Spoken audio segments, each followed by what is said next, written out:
Today I'm looking at Hello Mary Lou, a 1961 Ricky Nelson track which contains an iconic James Burton guitar solo. It really is a must-know solo if you're into this kind of music. And stylistically today we're in the kind of country, rockabilly, rock and roll kind of a zone. And amongst other things, this solo is a masterclass in hybrid picking, something I was talking about quite recently on this channel. So going to be getting into all of the details of the solo. I'm also going to talk a little bit about some rhythm guitar ideas. So let's get started.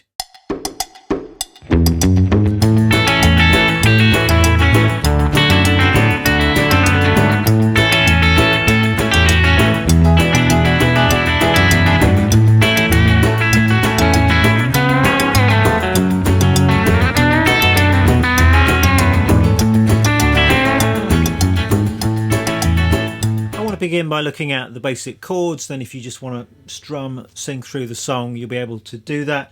We're in the key of A, for the most part it's 1, 4, 5 chords in that key. So A is the 1, D is the 4, E or E7 is the 5 chord.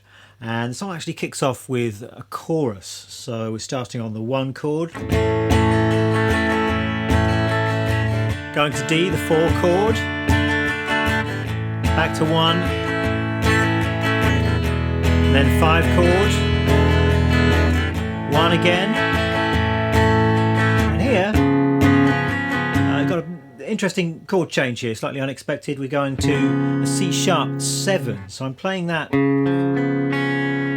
starting at the 4th fret. That's a C sharp 4th fret on the A string, and then fret 3, 4 and 2. So you could think C chord, slide it up 1 fret and then bring in your pinky, and then that's taking us to an F sharp minor chord. And you've really got to play this as a bar chord, I think. So I'm barring at the 2nd fret, and I've got fret 4 on the A and D strings, and then we've got B7, E, A, D. So it's kind of slightly jazzy turnaround, I suppose. It's quite a common chord progression. You've got a secondary dominant in there and then a 2, 5, 1 at the end. So that's a simple way of just strumming through the chorus of the tune.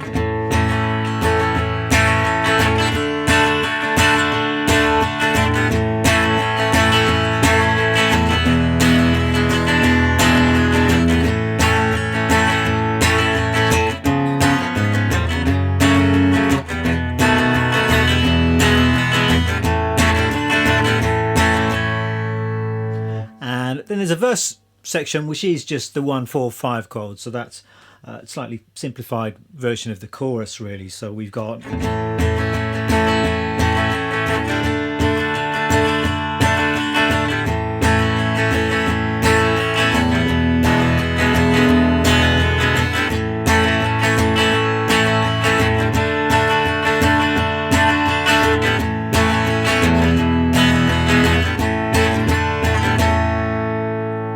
so that's all reasonably beginner friendly. I think all of those are fairly basic chords. You just got the 1 bar chord in there as well. As far as my strumming hand goes, I'm just keeping that moving really, sort of down, up, something like that. Accenting on 2 and 4 is a good idea too. 1, 2, 3, 4, 1, 2.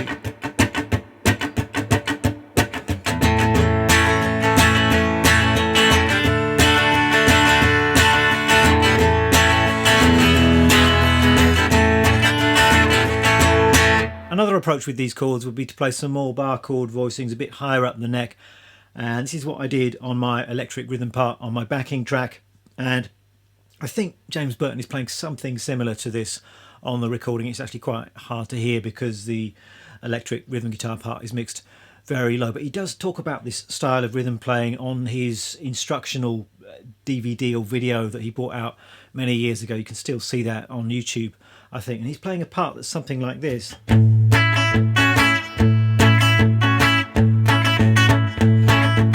And he talks about how he's doing this sort of quick down up strum to emulate the sound of an echo or a tape delay. So you can do this with an A bar chord. It works well if you use your thumb over the top and just mute the 5th string. and then the picking part is this.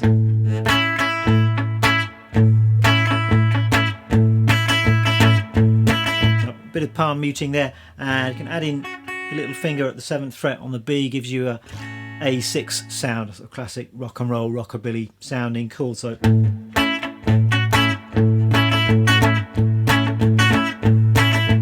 that's quite an effective strumming pattern for this tune, I think. Then you can just take it through the chords.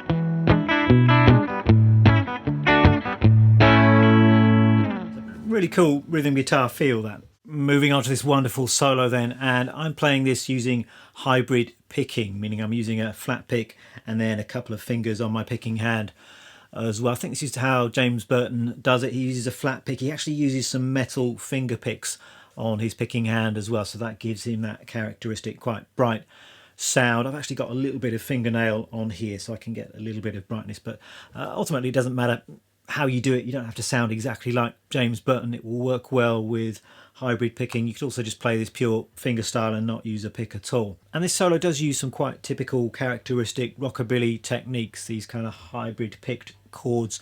So if that is all completely new to you, then you might like to check out the video which I mentioned earlier. I've also done a video devoted to rockabilly rhythm guitar playing, so you might also like to check that one out. I'll put a link to that on screen. But the solo is starting on the 1 chord, on the A chord, and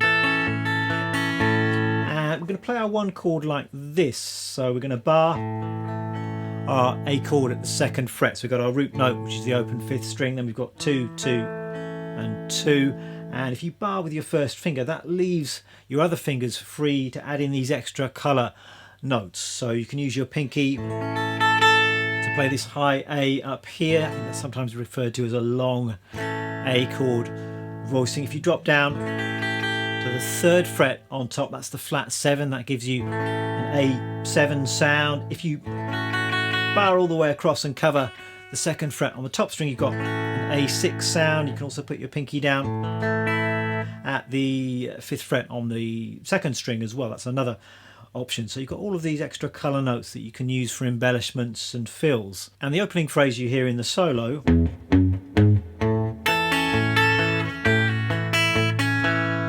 goes something like that. We've got a little lead in just on the low E string, then we're into this A shape with the high A note on top, and we've got this alternating bass, kind of Travis Picking-y type part happening here. So the important thing here is to establish the solid bass note part. So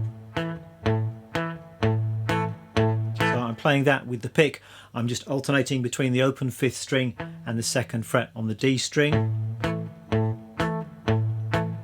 And a little bit of palm muting is going to sound good there. And then with the fingers of my picking hand, I'm playing some of these colour notes. So generally I'm using the middle finger and ring finger of my picking hand, and I'm using my ring finger here to play the top string and my middle finger to play the 2nd string. You don't have to do it that way. You could just use your middle finger or just your ring finger, so experiment and see what feels the most comfortable. But that's the pattern that's set up in the first bar. It is quite challenging to do this to start with, just to get the coordination together. I suggest you start with the bass notes and then add in the finger notes one at a time, and you'll notice that the finger notes are either going to fall at the same time as the bass notes, so you're kind of pinching the pick and the finger notes together, or some finger notes are falling in the gaps in between the bass notes. So in that pattern you've got one pinch here, and then the rest of the notes are all in-betweens. And then if we carry on, we've got, that's the 2nd bar. I've got a little pull off from 3 to 2 on the top string, and then the melody is coming down. So it's like you've got a little melody on top, I suppose. You've got That's the melody, and if you combine that with the bass. Next we're moving to the 4 chord, which is a D. James Burton is playing a D7 here, and we've got some embellishments again. So he's pulling off with the second finger and with the first finger as well, just to add a bit of extra colour.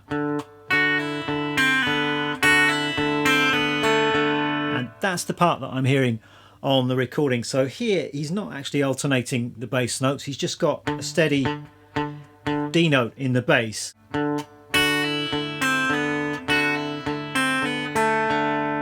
So that's the precise part that I'm hearing on the recording. You can of course vary that a little bit, it doesn't have to be totally rigid. Once you get a feel for these kind of rockabilly patterns, it's quite easy if you keep the bass note steady, just to vary the top notes and play some different fills, some different melodies. But then we're going back to the 1 chord. So that's really just a variation on the first couple of bars. The top line part, the melody part, is slightly different there.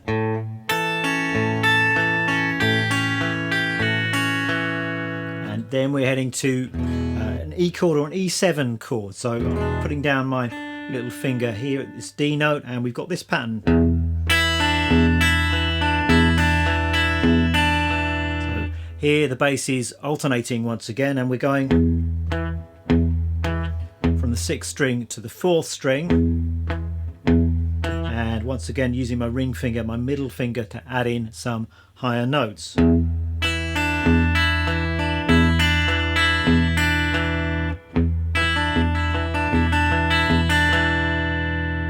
Then into the second half of the solo with this lick. So we've got a little lick here played out of this A chord shape. This is the same A chord shape I was using in the rhythm part. So thumb over the top, got an A triad, A, C sharp and E. Adding in my little finger here, F sharp, which gives you that C6 sound. And got the alternating bass, 6 to 4.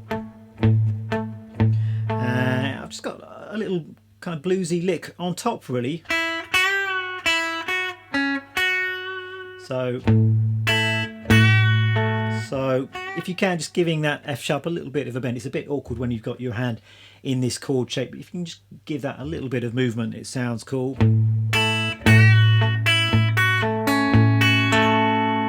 And then we're going to this chord here, the C sharp 7, and James Burton is just playing a single note lick here. So we've got, that's how I'm hearing it. So for some bits of this solo he's not holding down the bass notes. I'm not really hearing the bass notes on this particular bit. We've just got this kind of lick. So notice how this whole solo he's following the chords or playing out of the chord shapes. So all of the licks we've had so far have just been based around chord shapes.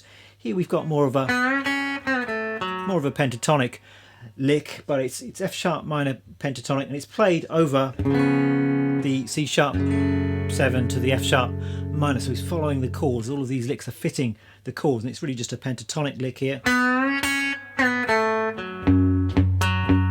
And if you like, you can bring in a bit of the bass note there at the end of that phrase. And then for the last bit of the solo, we've got kind of coming back into the 5th position here, more pentatonic bending. You can see that as A minor pentatonic, and then back down to the 2nd position. So this is similar to the lick we had just now, so bending at the 4th fret.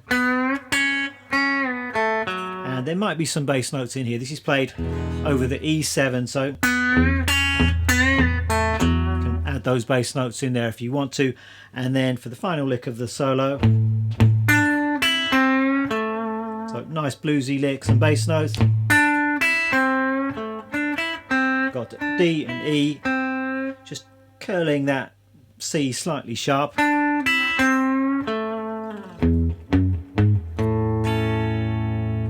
So that's the solo. Fantastic little solo. I think it's well worth spending a little bit of time learning that one, and it's a great hybrid picking or finger picking workout as well. So I'm just going to put all of that together for you at a nice slow tempo, close up of both my hands so you can see exactly what's going on here. So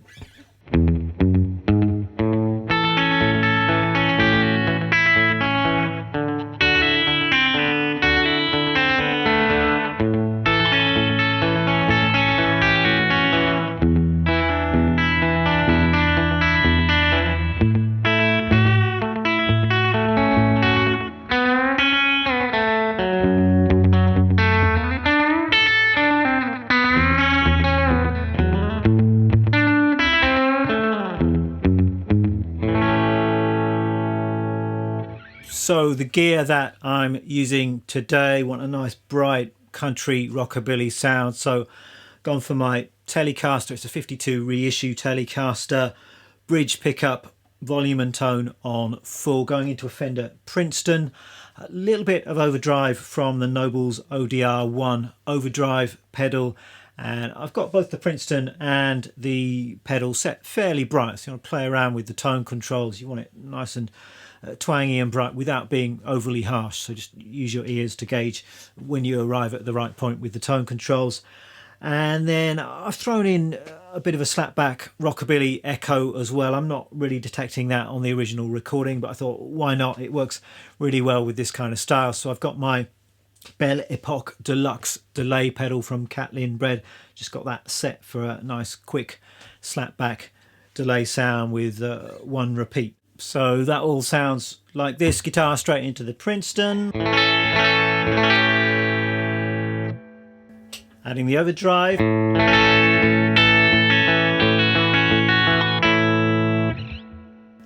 And then adding the delay.